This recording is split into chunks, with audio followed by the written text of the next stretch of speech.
अस्सलाम वालेकुम स्टूडेंट्स, हम पढ़ रहे हैं केमिस्ट्री का chapter number 1 fundamentals of chemistry. कल हमने केमिस्ट्री का इंट्रोडक्शन पढ़ा था। आज हम पढ़ने जा रहे हैं, उसका सेकंड टॉपिक है ब्रांचेस ऑफ केमिस्ट्री। तो केमिस्ट्री को जितनी ब्रांचेस में डिवाइड किया गया है वो ये हैं। फर्स्ट है physical chemistry, then organic chemistry, inorganic chemistry, biochemistry, industrial chemistry, nuclear chemistry, environmental chemistry and analytical chemistry. ये सारी जो हैं केमिस्ट्री की ब्रांचेस हैं और हम इनको एक एक करके इनकी डेफिनेशंस और एग्जांपल्स पढ़ेंगे। ये बहुत इंपॉर्टेंट टॉपिक है, इसमें से मस्ट है कि एक शॉर्ट क्वेश्चन आता ही है एनुअल पेपर में, और सम टाइम 2-3 ब्रांचेस एक साथ पूछ लें तो वो लॉन्ग क्वेश्चन में भी आ जाता है। तो पहले हम पढ़ते हैं फिजिकल केमिस्ट्री। फिजिकल केमिस्ट्री की डेफिनेशन ये है, टेक्स्ट बुक पे आपका पेज नंबर 2 है एंड पॉइंट नंबर 1.1.1 ये हमारा टेक्स्ट बुक का टॉपिक है।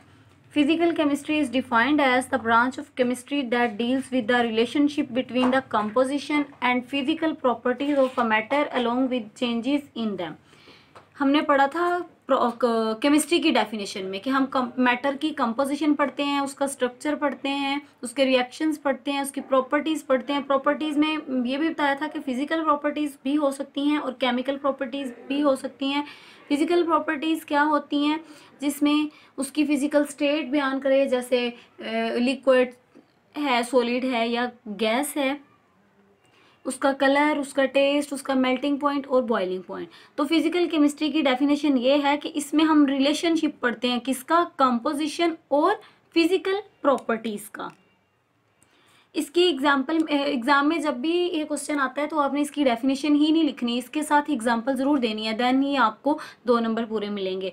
एग्जाम्पल बताना साथ ज़रूरी है। तो इसकी एग्जाम्पल में ये है कि such as structure of atom, formation of molecules, behaviour of gases, liquid and solids. तो ये इसकी एग्जाम्पल्स में आ रही हैं। आगे है ऑर्गेनिक केमिस्ट्री। ऑर्गेनिक केमिस्ट्री वो है जिसमें हम स्टडी करते हैं उन कंपाउंड्स को जो कंटेनिंग है कार्बन और हाइड्रोजन पर मुश्तमिल हैं, उनकी स्टडी को हम ऑर्गेनिक केमिस्ट्री कहते हैं।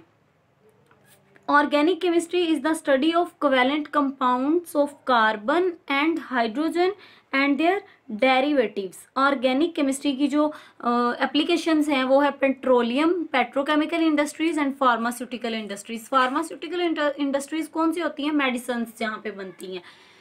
थर्ड है हमारे पास इनऑर्गेनिक केमिस्ट्री।